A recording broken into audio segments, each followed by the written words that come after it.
Tuesday. Je te montre un peu là où je suis hébergé en ce moment. Donc en pleine campagne, au sud du Vietnam, là où un village où il y a plein de Cambodgiens, des Khmer Krom, l'ancien Kampuchea Krom. Voilà la maison là où je dors. Une maison placée en pleine campagne.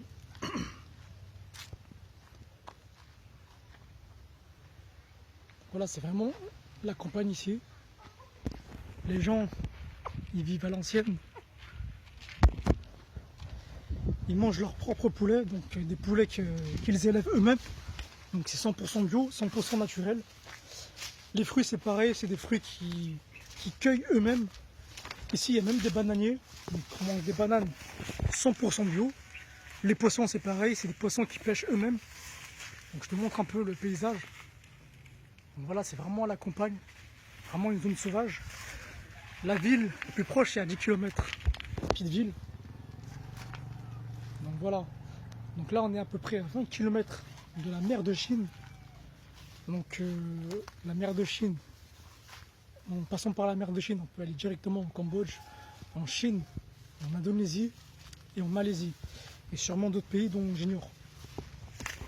Donc voilà, ici on mange naturel, une vie de campagnard. Donc les gens ils passent leur temps à faire de la bouffe.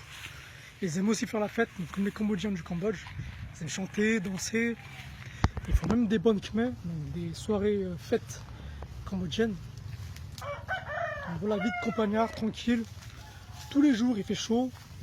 Il fait en moyenne 30 degrés tous les après-midi. Il y a deux saisons, comme aujourd'hui et la saison des pluies. Donc, je te laisse admirer un peu le paysage. Il y a d'autres maisons à proximité. Voilà.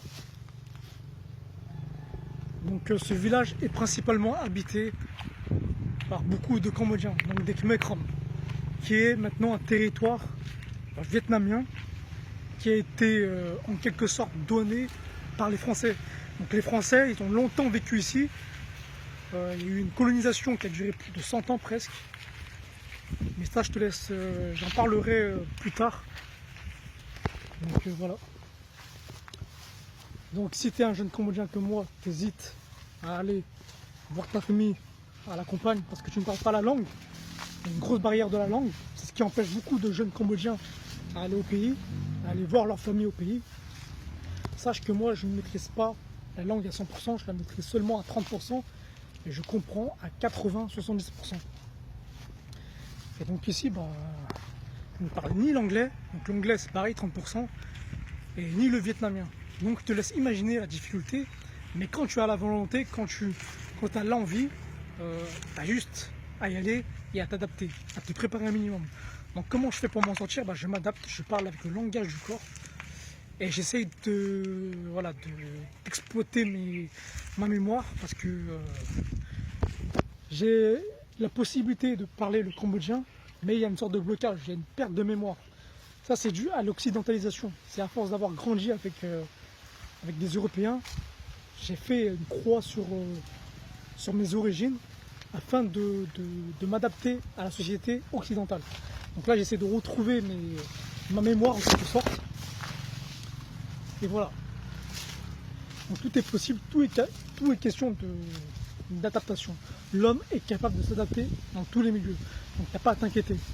Si moi je l'ai fait, toi aussi tu peux le faire. Donc voilà, je suis en pleine campagne, c'est rempli de Cambodgiens et de Vietnamiens. Et je suis le seul à parler français ici. Donc oui, il faut un minimum de courage, il faut un minimum oser.